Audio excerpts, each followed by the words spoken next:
ঢাকার metropolitan magistrate Kamal উদ্দিনের আদালতে আত্মসমর্পণের পর জামিনের আবেদন করেন আলভি। রাষ্ট্রপক্ষের আইনজীবী হারুন অর রশিদ শুনানিতে জানান, ঘটনার আগে ফোনে ইকরাকে আলভি বলেছিলেন মরে যেতে, আত্মহত্যা করতে, তাতে তার কিছুই হবে না। শুনানি শেষে আদালত জামিনের আবেদন নামঞ্জুর করে আসামিকে কারাগারে পাঠানোর নির্দেশ দেন। গত ২৮ ফেব্রুয়ারি রাজধানীর মিরপুর ডিওএসএস এলাকার বাসা থেকে ইকরাকে ঝুলন্ত অবস্থায় উদ্ধার করেন পরিবারের সদস্যরা। কুর্মিটোলা জেনারেল হাসপাতালে নেওয়া হলে চিকিৎসক তাকে মৃত ঘোষণা করেন। এই সময় শুটিংয়ের কাজে নেপালে ছিলেন আলভি।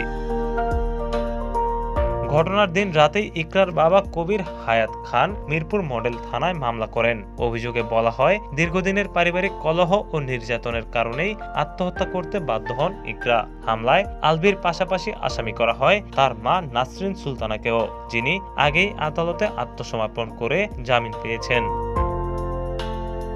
ইকরার ১১ বছরের দুই বন্ধু সামিয়া আলম ও খাদিজা লুপিনের ভাষ্য জানা যায়। মৃত্যুর দিন সকাল ১০টা ৪৬ পর্যন্ত তাদের তিনজনের ফেসবুক গ্রুপে সক্রিয় ছিলেন ইকরা, যেখানে নেপালে যাওয়ার প্রসঙ্গ তুলেছিলেন। সামিয়া আলমের দাবি, ইকরার আত্মহত্যা করার মতো মানুষ ছিলেন না, বরং আলভির দেশে ফেরার পর বিচ্ছেদের সিদ্ধান্ত নেওয়া, নতুন ব্যবসা শুরু করা এবং ছেলে রিজিকের ভবিষ্যৎ নিয়ে পরিকল্পনা করছিলেন তিনি। ইকরার পরিবার ও ঘনিষ্ঠ স্বজনদের অভিযোগ, আলভির এক সহকর্মী অভিনয় শিল্পীর সঙ্গে বিবাহ বহির্ভূত সম্পর্কের জেরেই দাম্পত্য কলহ চরমে ওঠে।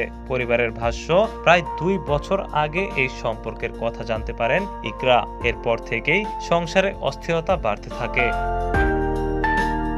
মৃত্যুর পর প্রথমে শোক প্রকাশ করলেও পরে নেপাল থেকে দেওয়া এক ফেসবুক পোস্টে স্ত্রী কেন সন্তান ও তার কথা না ভেবে এমন সিদ্ধান্ত নিলেন, এই প্রশ্ন তোলেন আলভি। পরে এক ভিডিও বার্তায় দেশে ফেরা নিয়ে নিরাপত্তা শঙ্কার কথাও জানান তিনি এবং ইকরার অতীতে আত্মহত্যা চেষ্টার দাবিও করেন, যা পরিবার অস্বীকার করেন।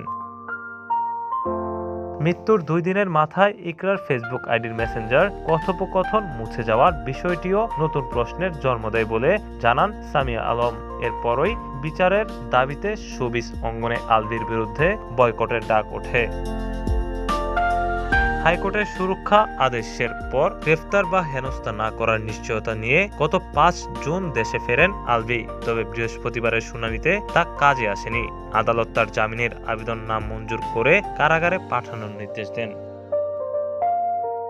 এটিভি ইউএসএ বিনোদন ডেস্ক। এটিভি ইউএসএ, বিশ্বজুড়ে বাঙালিয়ানা।